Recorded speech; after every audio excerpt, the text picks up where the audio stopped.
My name is Amelia Jerome. I'm one of the carnivore animal care specialists here at the Denver Zoo Conservation Alliance. And with us we have Tavi. She is our younger female hyena. She is 10 years old and she lives here with her mate Kelele, who is also a 10-year-old hyena. And our third hyena, you might know her, her name is Ngozi. She is 25 years old, which is considered geriatric for a spotted hyena. They have a surprisingly long lifespan. In a setting like this where they have free food and free vet care in their own territory and all that wonderful stuff. Spotted hyenas are the largest of the hyena species, and with that comes a lot of really unique adaptations that allows them to do things like pull this log across the yard.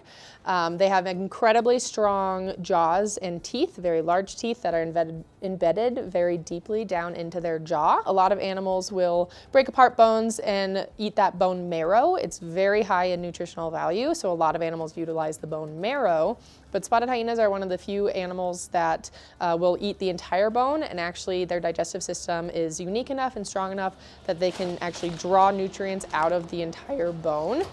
Today, our hyenas are going to be eating some beef shank. This is a large leg bone with quite a bit of meat still left on it from a cow. And this is something that we would kind of consider a carcass item, but it's not technically whole prey. It does not still have skin or fur or organs or any of that stuff that the carnivores tend to really like. But it's still something special and unique. This is something that the zoo only gets every few months. So it's not something they're getting weekly like they are the ground meat or maybe the whole prey items.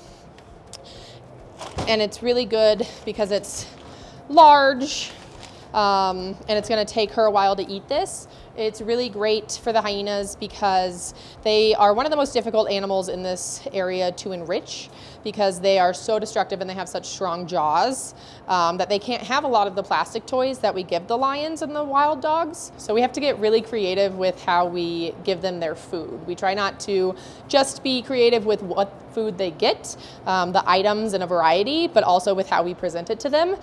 We can bury them, we can put them in some sort of like puzzle feeder. With this shank today, we're going to be hanging it up on a chain, and that's going to require Tavi to work a little bit harder for it and have to pull it down and work out and work those muscles as well as her brain. So it should last her quite a bit of the day to eat this and cause her to use those natural instincts of both hunting and those muscles that she has. Twice a week, our hyenas actually get what we call a whole prey item, which is going to be something that still has those organs and that skin and the fur. That's very natural to what they would be eating in the wild, and it's usually one of their favorite food items.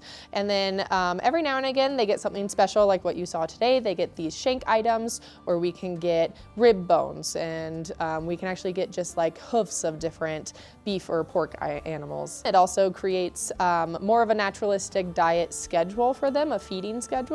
Because in the wild, of course, these animals are not going to be eating every day. We do have what we call fast days for the hyenas, which is when they're not really eating anything with a high caloric value. So we might still give them a bone or like a dehydrated pig ear or something like that, where it's still a little bit of a snack. But for the most part, we want their caloric intake to be very small so that their digestive system is having the chance to work through all that skin and the bones and the things that they would be eating in the wild, that their stomach just needs a little bit of extra time to kind of break down and work through. Using food as enrichment here at the Denver Zoo is a huge part of these animals' lives. We don't just want to be giving them their food in the same way every day. That can get very boring. So the food enrichment comes not only from the variety of food items that they're getting, but it's how we present it to them. So we work very hard to try to keep it interesting and get them to use those natural instincts like hunting and those really good scent receptors to try to find their food. We can bury it, we can hang it up like we did today on a chain, we can maybe toss it off of a roof. We also recently this year implemented something that we're calling Experiential Enrichment, and that is turning a food item and turning an enrichment experience into a multiple day experience. So for example, if they're going to be getting their like large carcasses, they're large carcass items that can weigh up to about 100 pounds. Maybe on Sunday we will put some some bedding from a different animal in the yard. They can smell those smells. They smell the other animals that they're not smelling on a regular basis. And then the next day we hide that large carcass item in the yard. It's something really fun for them. They get to use all those senses. So our hyenas here, although they are considered obligate carnivores, being as opportunistic as they are in the wild, they will come across maybe some eggs or anything like that that they can find. They will eat those. And we kind of do the same thing here at the zoo. We can help mitigate any food waste of any produce that might be going bad faster than our herbivores can eat them. And so our hyenas also get a lot of food enrichment based around like fruits and vegetables. We have all these different things that we can give them that even though it's not considered part of their like daily nutritional diet, it's considered enrichment and it's still really fun for them. And it helps mitigate some of the food waste here at the zoo.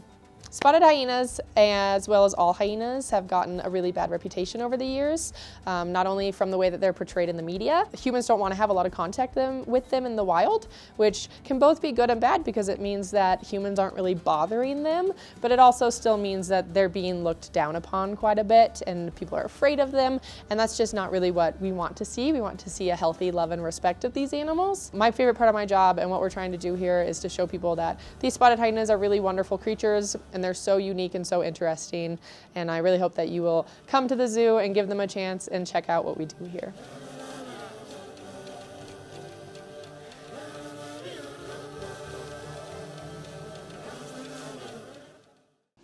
Ngozi loves a banana, just for the record.